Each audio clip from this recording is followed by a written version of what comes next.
Welcome to InfoStream, your daily current. Unsure what to listen to? Turn to us for today's headlines. Stay informed. House investigation expands on Jeffrey Epstein files. Gaza ceasefire negotiations encounter new challenges. France anticipates a political crisis with a new prime minister. Supreme Court approves expanded immigration raids. U.S. job growth is considerably lower than anticipated.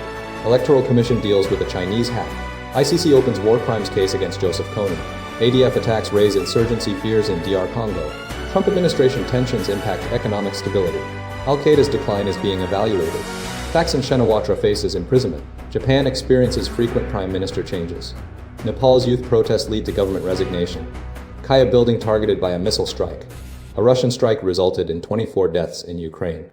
House investigation intensifies around Jeffrey Epstein files, a multifaceted investigation involving House Oversight Committee Republicans and Democrats, is rapidly unfolding surrounding the Jeffrey Epstein case, fueled by the recent release of Epstein's extensive birthday book and ongoing efforts to access relevant records. House Speaker Mike Johnson has attempted to clarify a previous statement, suggesting that former President Donald Trump was an FBI informant, emphasizing Trump's actions in removing Epstein from Mar-a-Lago and his willingness to assist law enforcement in pursuing Epstein's criminal activities. Johnson asserted that Trump's efforts were widely recognized and aligned with the sentiments of those advocating for transparency regarding the case. The release of Epstein's birthday book, compiled by Epstein associate Ghislaine Maxwell, is central to the investigation.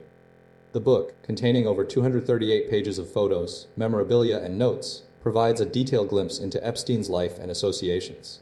House Oversight Committee Chairman James Comer is actively pursuing access to the estate's records, including visitor logs, to further investigate the circumstances surrounding Epstein's crimes. Comer is pushing for greater transparency and accountability, criticizing previous document production by the Justice Department as lacking substantial new information. House Speaker Johnson plans to send a bipartisan group of House Oversight staffers to New York City this week to meet with lawyers representing Epstein's estate and review unredacted documents. This follows a previous bipartisan group of staffers who are expected to travel to Florida to examine the estate's visitor logs. The investigation is driven by a desire to uncover the full extent of Epstein's network and activities. Legal counsel for the estate confirmed that an initial document production has been transmitted to the House Oversight Committee, and that further documents will be provided on a rolling basis. The committee is focused on gathering all available information to ensure a thorough investigation into the case. Brad Edwards, a lawyer for numerous Epstein abuse victims, has repeatedly urged Trump to advocate for transparency, recalling instances in 2009 when Trump reportedly assisted in the investigation. The investigation is a complex undertaking involving multiple entities and aiming to bring accountability for the crimes committed. Gaza ceasefire efforts face new obstacles amidst shifting dynamics. Recent developments surrounding a proposed Gaza ceasefire highlight escalating complexities and potential roadblocks in ongoing diplomatic efforts. Key to the situation is the U.S.-brokered ceasefire proposal, which involves the release of all 48 Israeli hostages in exchange for a 60-day cessation of hostilities and the subsequent commencement of negotiations. Israel is giving the proposal serious consideration, while Hamas has received the proposal and is evaluating its terms. Qatar has been a crucial mediator, engaging in direct discussions with Hamas chief negotiator Khalil al-Hayya, urging a positive response to the U.S. initiative. The proposal's potential impact is being keenly assessed by various parties. The Hostages and Missing Families Forum has expressed strong support, emphasizing the need for Israel's unequivocal backing of the agreement to ensure the safe return of the hostages. Hamas, however, remains cautious, viewing the proposal as a potential tactic to secure its rejection, rather than a genuine path to peace. A Hamas official described the proposal as an attempt to secure its rejection. Adding another layer of complexity, Israel's Prime Minister, Benjamin Netanyahu, initially resisted accepting a comprehensive deal, demanding a maximalist approach. However, recent developments suggest a shift in strategy, with Israel now considering the U.S. proposal. This sudden change in position underscores the fluid nature of the negotiations. Furthermore, the situation is complicated by past actions, such as Israel's opening a military campaign against Iran, while the U.S. was in talks with Tehran over its nuclear program. This past behavior has eroded Hamas' trust in Washington as an impartial negotiator. The potential for a ceasefire hinges on Hamas' willingness to accept the terms of the U.S. proposal, a challenge given its previous stance. The coming days will be critical in determining whether a breakthrough can be achieved or if the conflict will continue to escalate. The situation remains highly volatile and subject to rapid shifts in dynamics. France faces political crisis as new prime minister appointment looms. France is currently grappling with a severe political crisis following the loss of confidence in Prime Minister François Bayrou, marking the fourth change in leadership within 2 years.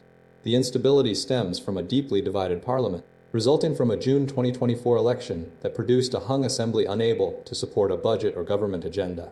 President Emmanuel Macron's gamble for a clearer majority backfired, leading to Bayrou's downfall after just 9 months in office. The core issue driving the crisis is France's mounting public debt, currently at 113% of GDP, exacerbated by an aging population and generous social programs. Bayrou's government attempted to address the debt through proposed budget cuts, including measures to raise the retirement age, but faced staunch opposition from across the political spectrum. The situation has intensified calls for early presidential elections, though Macron remains committed to serving out his term until 2027. The possibility of appointing a fifth prime minister within this timeframe is increasingly likely, presenting a significant challenge for the president. Several potential candidates are being considered, including Defense Minister Sébastien Lecornu, Labor Minister Catherine Vautrin, and Finance Minister Éric Lombard. However, any chosen leader will face an uphill battle to gain the support of a fragmented parliament. The far-right National Rally, led by Marine Le Pen, continues to advocate for fresh elections, while the far-left France unbowed calls for Macron's resignation.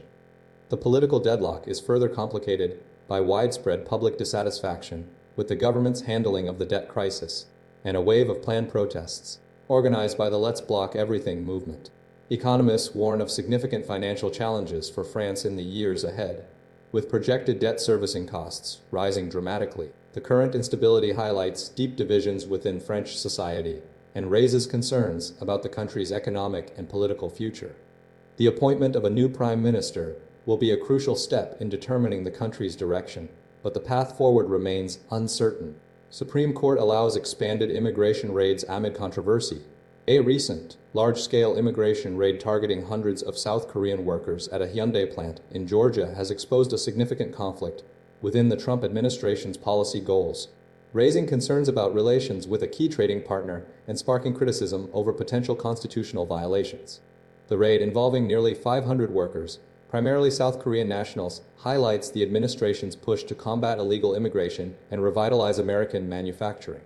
However, the aggressive tactics employed during the operation have drawn condemnation and raised questions about the legality and ethical implications of such actions.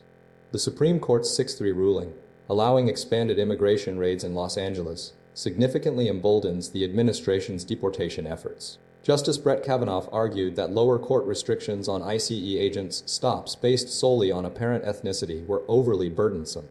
While acknowledging that ethnicity alone cannot justify suspicion, he asserted it can be a relevant factor when considered alongside other relevant information. The Georgia raid itself unfolded with considerable panic and confusion, as reported by a South Korean worker who described the sudden arrival of federal agents and the subsequent detention of workers. The operation underscores the administration's commitment to aggressively pursuing undocumented immigrants, particularly those employed in manufacturing.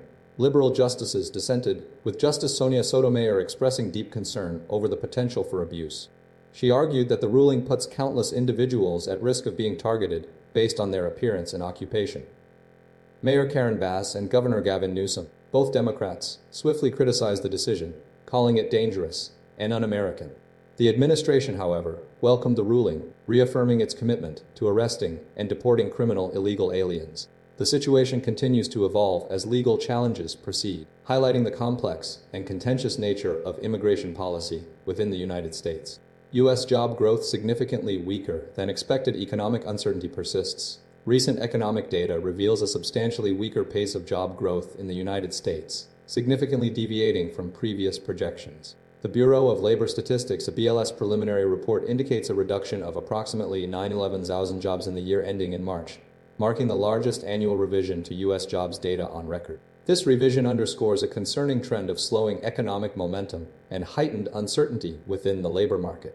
The weakening job growth is attributed to several factors, including a broader deceleration in the U.S. economy and a growing sense of apprehension among businesses. The BLS revisions coincide with a period of economic instability, fueled by the Trump administration's trade war policies and broader economic headwinds. President Donald Trump's administration has faced criticism regarding the impact of its trade policies on employment. New analyses demonstrate a negative correlation between tariff-impacted industries and job growth, with manufacturing, construction, and transportation sectors experiencing declines in employment. This trend has prompted economists to question the effectiveness of the administration's economic agenda. Furthermore, the BLS data highlights a broader slowdown in hiring across the U.S. economy, evidenced by a decrease in job growth over the past 3 months and a rise in the unemployment rate. This trend is compounded by diminished consumer confidence regarding job prospects, with survey data indicating a significant drop in expectations of finding a new job. Several contributing factors are contributing to this economic slowdown. The trade war, characterized by the imposition of tariffs on goods, has created uncertainty and discouraged investment in tariff-affected industries. Additionally, stricter immigration enforcement policies have exacerbated labor shortages, particularly in sectors like construction. Despite the administration's assertions regarding a manufacturing renaissance and the positive impact of tax cuts and deregulation, the economic data paints a different picture. Economists emphasize that the trade war's negative consequences, coupled with labor market constraints, are undermining the intended benefits of these policies. The situation is further complicated by diminished consumer confidence and a decline in expectations of finding employment. Moving forward, the stability of the U.S. economy hinges on addressing these challenges and fostering a more resilient and predictable economic environment. Electoral Commission's recovery after Chinese hack. The UK's Electoral Commission has spent 3 years and invested at least $250,000 to fully recover from a significant cyber attack orchestrated by Chinese spies. The attack, first discovered in October 2022, followed a breach that occurred in August 2021, exploiting a vulnerability in the Microsoft Exchange software program. This allowed the attackers access to the full electoral register, containing the names and addresses of all 40 million UK voters, and granted them access to every email sent and received within the Commission's systems. The attack prompted a public reprimand for the Electoral Commission, highlighting a litany of security failures. New Chief Executive Vijay Rangarajan acknowledged the enormous shock and described the recovery process as a very painful way to learn. He emphasized a substantial shift in the organization's culture following the incident. The Commission's oversight includes ensuring the integrity of the democratic process and regulating political finance in the UK. Despite warnings about the vulnerability in Microsoft Exchange, the Commission failed to implement the necessary software patch, leaving the system exposed for months. The attacker's presence was not detected until the Commission undertook a password system upgrade. The breach revealed a critical weakness in the Electoral Commission's cybersecurity protocols, underscoring the importance of timely software updates and robust security measures. The recovery effort involves substantial financial investment and a fundamental change in operational procedures to prevent future incidents. The attack demonstrated the potential impact of sophisticated cyber threats on democratic institutions and highlighted the ongoing need for vigilance and proactive security strategies within electoral organizations. ICC war crimes case against Joseph Kony opens. The International Criminal Court, ECC, has commenced its first ever confirmation of charges hearing against fugitive Ugandan rebel leader Joseph Kony, the founder and leader of the Lord's Resistance Army (LRA). The hearing took place without Kony's physical presence, as he remains at large after 2 decades on the ICC's wanted list. The charges encompass 39 counts of war crimes and crimes against humanity, including murder, sexual enslavement, abduction, and the forced recruitment of children as soldiers. Kony's LRA was notorious for brutal tactics, including the mutilation of victims' limbs and faces, particularly between 2003 and 2004 in northern Uganda. The ICC is utilizing its authority under the Rome Statute to proceed with the case despite Kony's continued absence. The case focuses on the systematic abuse of thousands of women and girls, including rape, forced marriage, and pregnancy. ICC Deputy Prosecutor May Mandie Niang highlighted the challenges in apprehending fugitives and acknowledged that many victims have succumbed to the prolonged wait. The proceedings represent a significant step in pursuing accountability for the LRA's atrocities. A court-appointed lawyer will represent Kony in absentia, with judges evaluating the prosecution's evidence. The hearing sets a crucial precedent for the ICC's handling of other difficult-to-capture suspects. While a full trial is contingent on Kony's arrest and presence in court, the ICC's determination to move forward underscores its commitment to justice. The LRA's activities extended beyond Uganda, including operations in South Sudan, the Democratic Republic of Congo, and the Central African Republic, characterized by poaching and illegal mining. Previous attempts at peace negotiations with Kony failed due to his insistence on immunity. The ICC's top prosecutor is currently on leave while investigating allegations of sexual misconduct, compounded by recent U.S. sanctions against the court following arrest warrants issued for Israeli Prime Minister Benjamin Netanyahu. The case is being closely monitored by survivors, validating the suffering of countless communities. ADF attacks fuel insurgency fears in DR Congo. A horrific attack by allied democratic forces, the ADF rebels in the Democratic Republic of Congo, has resulted in the deaths of over 50 mourners at a funeral ceremony in North Kivu province. The assault, occurring during a nighttime massacre in the village of Ntoyo, involved the use of machetes and left a provisional death toll exceeding 50. This attack underscores the escalating threat posed by the ADF, a group linked to the Islamic State, IS, and operating across the border from Uganda. The ADF, originating in Uganda in the 1990s due to alleged government persecution of Muslims, is now firmly entrenched in DR Congo, carrying out deadly attacks in both countries. Recent reports confirm the ADF's affiliation with the Islamic State's Central African province, which has confirmed the death toll to be over 100. Witnesses described utter carnage, with some individuals also suffering burns in their homes. This latest incident follows a previous attack in July, where over 40 people, including 9 children, were killed during a church vigil in Kamanda. These coordinated assaults highlight the growing strength and sophistication of the ADF insurgency. The Islamic State's dominance in extremist operations across Africa is increasingly apparent, with nearly 90% of its operations now conducted by African affiliates. Joint military operations involving Ugandan and DR Congo troops have previously been undertaken to combat the ADF, but the group's continued violence remains a significant challenge for regional security. The ADF's ability to target vulnerable communities during mourning ceremonies demonstrates a deliberate strategy designed to maximize casualties and sow fear. The situation demands continued international attention and support for efforts to neutralize the ADF threat and protect civilian populations in the affected areas.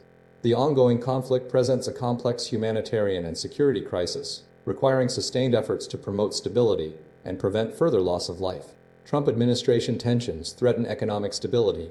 Recent reports detailing a near-physical altercation between Treasury Secretary Scott Bessent and Federal Housing Finance Agency Chief Bill Pulte at a mega-themed private club highlight escalating tensions within President Donald Trump's administration and pose a significant risk to the global economy. The incident, sparked by Bessent's alleged threat to Pulte, underscores a broader pattern of infighting and dysfunction within Trump's inner circle. The confrontation reflects a deeper issue, a nest of vipers political operation characterized by ruthless competition and a disregard for established protocols. Trump's second administration, despite initial volatility, is exhibiting a concerning level of internal strife, a stark contrast to the more collaborative team of his first term. The Bessent-Pulte exchange represents a crucial symptom of this deterioration. The core of the problem lies in the mega world currency unwavering loyalty to Trump. Bessent's fury stemmed from a perceived betrayal by Pulte, revealing a dangerous dynamic where personal relationships are subordinate to political expediency. This highlights the precariousness of positions within Trump's team, where careers hinge entirely on the president's favor. The incident amplifies concerns about the administration's economic policies, particularly its tariff wars. Critics, including economists and industry leaders, have long questioned the effectiveness of these tariffs, which have disrupted global trade and contributed to rising consumer prices. Bessent's dismissal of Goldman Sachs' analysis on tariff-based inflation reflects a broader pattern of the administration disregarding expert advice. Furthermore, the administration's actions regarding the Federal Reserve seeking to exert greater control over the central bank pose a systemic risk. The growing pessimism among workers regarding inflation and the economy, coupled with declining approval ratings for Trump's handling of economic issues, indicates a serious challenge to his agenda. Recent polling data reveals widespread anxiety among Americans about rising prices, housing costs, and the overall economic outlook. Workers are prioritizing solutions to these immediate concerns over Trump's trade policies, demonstrating a disconnect between the administration's priorities and the needs of the country. The near fight between Bessent and Pulte serves as a stark warning. The stability of the global economy may be hanging by a thread within Trump's turbulent Washington. Al-Qaeda's decline, a realistic assessment of recent events, including foiled terrorist plots and the death of Osama bin Laden, have prompted a reassessment of the threat posed by Al-Qaeda. Audrey Kurth-Cronin, a leading expert on terrorism, argues that despite ongoing concerns, al-Qaeda's decline is underway, driven by factors beyond military intervention. The core issue is that al-Qaeda's maximalist goals encompassing global Muslim mobilization, Western influence removal, and the establishment of a new world order are increasingly unrealistic and unattainable. The protracted conflict in Afghanistan, while yielding tactical successes, has inadvertently strengthened al-Qaeda by forcing it into a defensive posture and fostering a safe haven environment. The group's inability to transition leadership and adapt to a multi-generational structure further contributes to its weakening.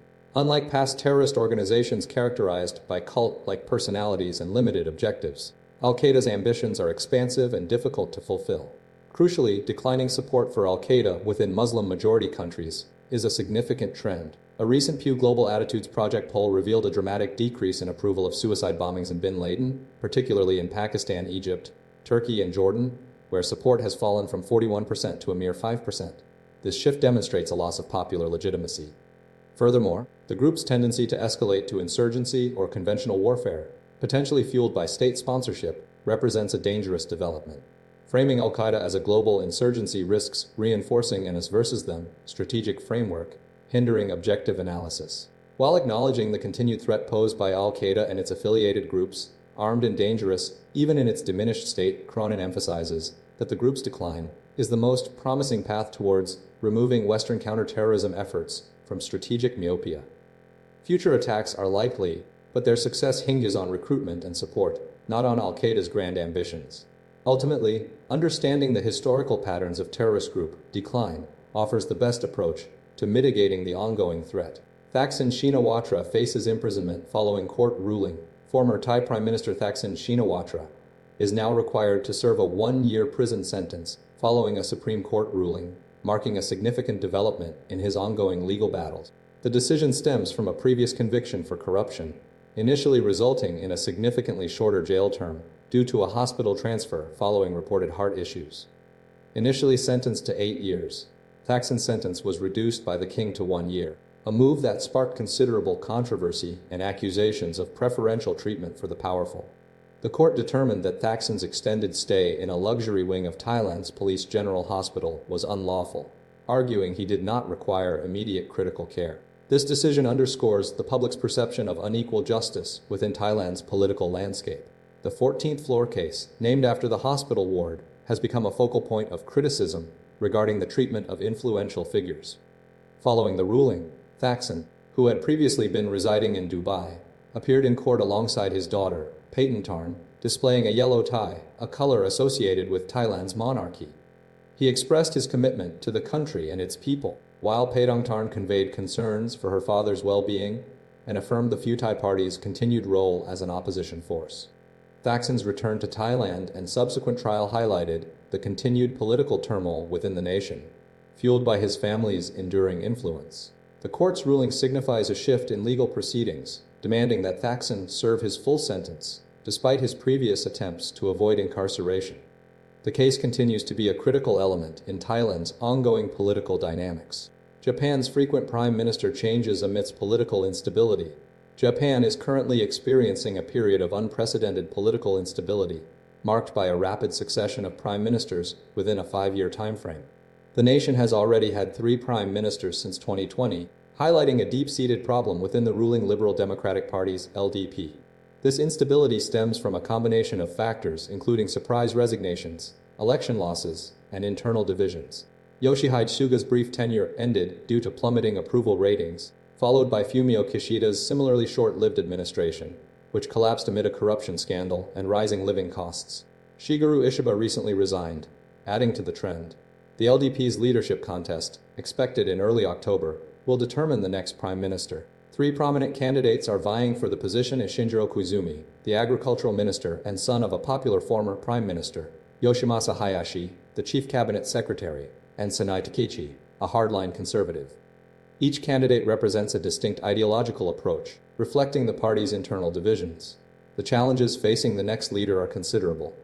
The LDP is struggling to regain voter confidence, particularly following the rise of the Sancido Party, which capitalized on dissatisfaction with the LDP's perceived lack of nationalistic fervor. The country is grappling with persistent inflation, a weakening yen, and strained relationships with neighboring countries, including China and Russia, as evidenced by China's recent Victory Day parade. Tensions with the United States, particularly regarding the presence of American troops in Japan, also contribute to the instability. Public sentiment is marked by a sense of despair, with many believing that a new leader will not significantly alter the country's trajectory.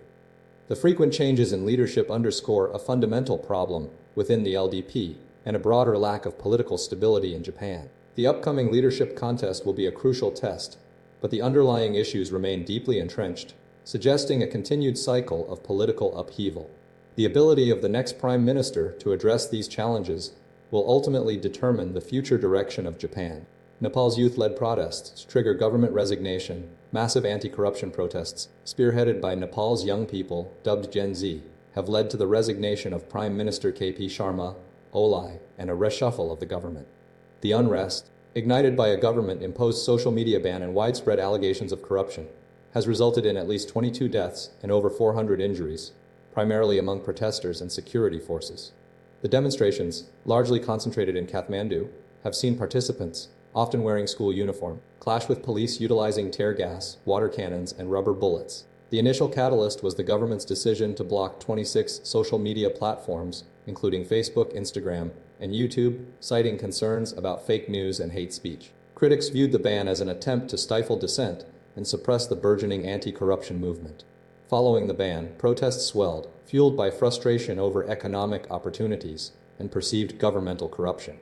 Several government officials, including the Minister for Communication and the Minister for Agriculture, have also resigned in response to the violence. The Nepali army has appealed for dialogue and restraint, urging citizens to prevent further loss of life. The president has called for a parliamentary session to form a new government, acknowledging the demands of the Gen Z generation. The protests have highlighted deep-seated economic inequalities and unemployment rates among young Nepalis, with a significant portion of the population seeking opportunities abroad. A viral campaign targeting Nepo kids, politicians' children benefiting from privileged positions, further intensified public anger. International organizations have strongly condemned the use of lethal force by security forces and called for an independent investigation into the deaths. The UN Human Rights Office expressed shock and urged transparency. The situation is complex, with the Nepali army playing a key role in urging a peaceful resolution. The formation of a new government hinges on parliamentary dynamics, potentially involving Gen Z representatives in discussions. The protests represent a significant challenge to the existing political order in Nepal, demanding reforms and addressing long-standing issues of corruption and economic disparity. The situation remains fluid, with ongoing tensions and uncertainty surrounding the future direction of the country. Kyiv government building targeted by missile strike. A significant escalation of the ongoing conflict occurred on Sunday, when Ukraine's primary government building in Kyiv sustained substantial damage following a direct missile strike. This marked the first time the capital's central government structure had been targeted since Russia initiated its full-scale invasion of Ukraine in February 2022. The attack underscored the persistent threat posed by Russian forces and their continued efforts to disrupt Ukrainian governance and operations. BBC correspondent Sarah Rainsford was present at the scene, reporting extensive damage to the building's exterior and interior. Her observations detailed a huge amount of damage, indicating a forceful and potentially deliberate assault. The attack prompted immediate responses from Ukrainian authorities, who swiftly initiated emergency procedures and began assessing the extent of the destruction. The targeting of the Kyiv government building represents a noteworthy shift in Russia's strategic approach. Previously, attacks have largely focused on military infrastructure, energy facilities, and other strategic assets. This direct assault on the heart of Ukraine's administration suggests a deliberate attempt to demoralize the government and the Ukrainian people. The incident has triggered a renewed wave of concern regarding the safety of Kyiv and the stability of the Ukrainian government. The attack highlights the vulnerability of civilian infrastructure to continued hostilities. Furthermore, it underscores the need for strengthened defenses and international support to mitigate future attacks and protect critical government functions. The immediate aftermath saw a rapid deployment of emergency services and a commencement of damage assessment, signaling a serious response to the attack. Devastating Russian strike claims 24 lives in Ukrainian pension queue. A Russian airstrike in the village of Yarova, Donetsk region, Ukraine, resulted in the deaths of 24 civilians, primarily elderly individuals, who were collecting their pensions. The attack, confirmed by regional leader Vadim Filashkin, occurred as pensions were being distributed, highlighting the continued vulnerability of Ukrainian civilians near the front lines. Yarova, located north of Slavyansk and just kilometers from the Russian advance, is a strategically important location, controlling a key railway line between Liman and Izium. The incident, described by President Volodymyr Zelensky as ruthless, marks one of the deadliest attacks on Ukrainian civilians in recent weeks, 2 months into the full-scale invasion. Graphic footage posted online depicted a severely damaged Ukrainian postal service vehicle used for pension distribution, underscoring the direct targeting of civilian infrastructure. Following the strike, emergency services urged residents to evacuate to safer regions, and 22 individuals were already evacuated from the area. The attack utilized a guided air bomb, according to Ukrainian Interior Minister Ihor Klimenko. This attack follows a series of Russian assaults, including 23 deaths in overnight strikes on Kyiv at the end of August, and a major air assault targeting the government building in the capital. The situation is further compounded by ongoing Russian shelling in surrounding settlements, resulting in the deaths of 3 more individuals. Local officials are scrambling to ensure continued pension distribution, proposing to relocate payments to safer locations due to the proximity of the front line, less than 10 km away. The head of Ukroposhta speculated that the coordinates of the postal vehicle may have been compromised. President Zelensky has vehemently condemned the attack, calling for a strong international response from the US, Europe, and the G20. The devastating loss of life underscores the urgent need for a sustained global effort to hold Russia accountable for its actions and protect Ukrainian civilians. The ongoing conflict continues to inflict immense suffering and highlights the critical importance of continued support for Ukraine.